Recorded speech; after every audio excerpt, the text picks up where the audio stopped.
La correction d'une facture ou des notes de débit et de crédit.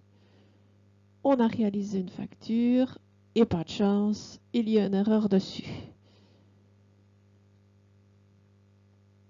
Il va falloir donc réaliser une note de débit ou une note de crédit.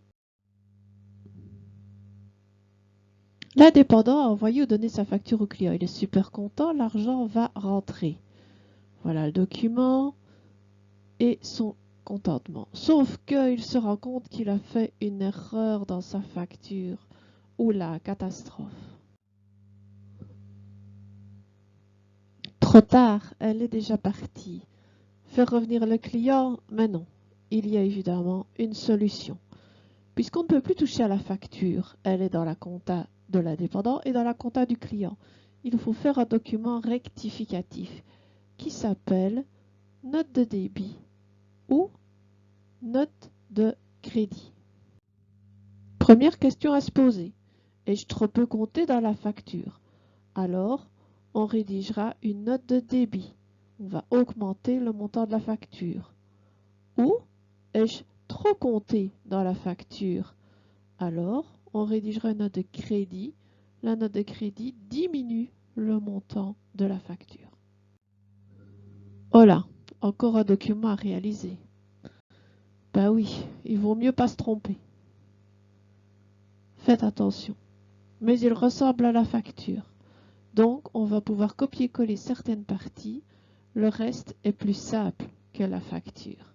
Et ça, c'est la bonne nouvelle. Voyons cela en détail. Voilà notre facture. Par exemple, considérons que sur cette facture, on a oublié de compter le transport pour 5 € hors TVA.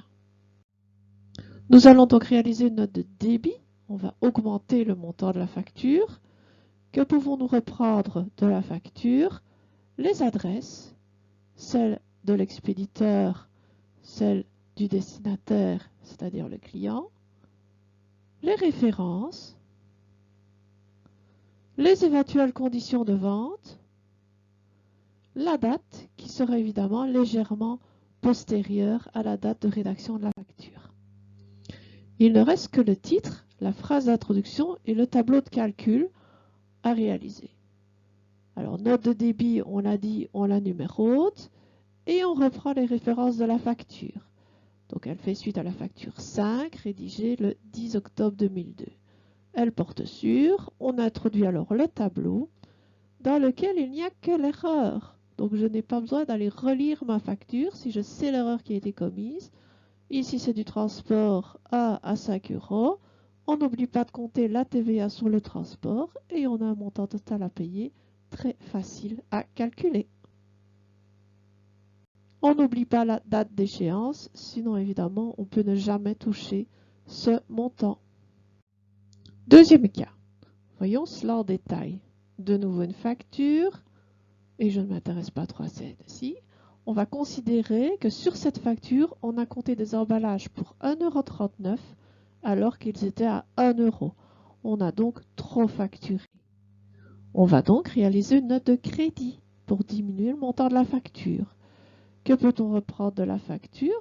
Comme pour la note de débit, les adresses, celles de l'expéditeur, le vendeur, celles du client, le destinataire, les références, les éventuelles conditions de vente, la date qui sera légèrement postérieure à celle de la facture. Il ne reste que le titre, la phrase d'introduction et le tableau de calcul. Donc on indique note de crédit, cette fois-ci on la numérote et on prend les références de la facture sur laquelle elle porte. On indique un tableau. Dans le tableau on indique que l'erreur, c'est-à-dire 39 cents. Et on met bien des moins devant tous les montants. Attention, puisqu'on doit diminuer la facture, il faut que ça vienne en négatif. On n'oublie pas de calculer la TVA, puisque sur les emballages non repris, il y a la TVA. Et on obtient le montant à rembourser tout à fait facilement.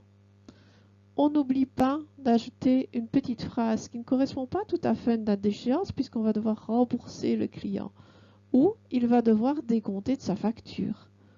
Donc si ce montant n'a pas été décompté de votre facture, il vous sera remboursé et on se laisse un mois pour rembourser. et on demande éventuellement le numéro de compte bancaire du client. Très simple, non? Pour le moment, oui, mais cela peut vraiment se compliquer. Alors tout d'abord, il faut se poser là une deuxième question. Le client a-t-il déjà payé ou non? S'il a déjà payé, la note de débit est comme une nouvelle facture. Il la payera séparément. S'il n'a pas déjà payé, il a le choix de payer les deux en même temps. Mais attention aux dates d'échéance ou séparément. Synthèse. Donc pour faire une note de débit ou une note de crédit, je recopie les adresses, j'ajuste la date de rédaction. Synthèse. Je recopie les adresses. J'ajuste la date de rédaction. Je recopie les références et les éventuelles conditions de vente. J'indique le nom du document, note de débit ou de crédit, suivi son numéro. J'indique les coordonnées de la facture sur laquelle elle porte. Je réalise le tableau de calcul qui ne comporte que l'erreur. Attention, que l'erreur, ne faites pas trop compliqué. S'il s'agit d'une note de crédit, les montants viennent en négatif, on n'oublie pas les signes. Je n'oublie pas la date d'échéance si c'est une note de débit ou une phrase adéquate si c'est une note de crédit. Montant à décompter ou date d'échéance avec les mêmes règles que pour la facture. Oubli simple ou compliqué. Alors on peut faire simple. On oublie du transport, des emballages, une assurance. C'est le cas des exemples que je viens d'expliquer. Compliqué, on a oublié des marchandises sur lesquelles il y a une réduction ou un escompte. Là, ça va être compliqué de recalculer, surtout si les marchandises sont à différents taux de TVA. On oublie plusieurs choses. On se trompe de pourcent de réduction de TVA. On compte trop sur certaines choses et pas assez sur d'autres. Donc il y aura des plus et des moins.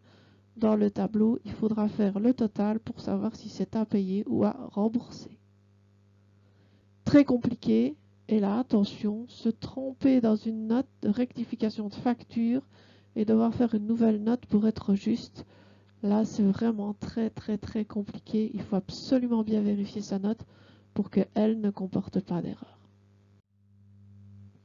Il vaut toujours mieux ne jamais se tromper, mais dans la réalité, cela n'arrive pas. Si tu fais une erreur, c'est pas grave. Le tout, c'est de la réparer. D'ailleurs, si l'écureuil n'oubliait pas où il a caché ses noisettes, si le jet de chêne ne perdait pas ses glands, si le bec croisé ne laissait pas tomber des graines de pin, il n'y aurait pas de forêt, et ce serait bien dommage.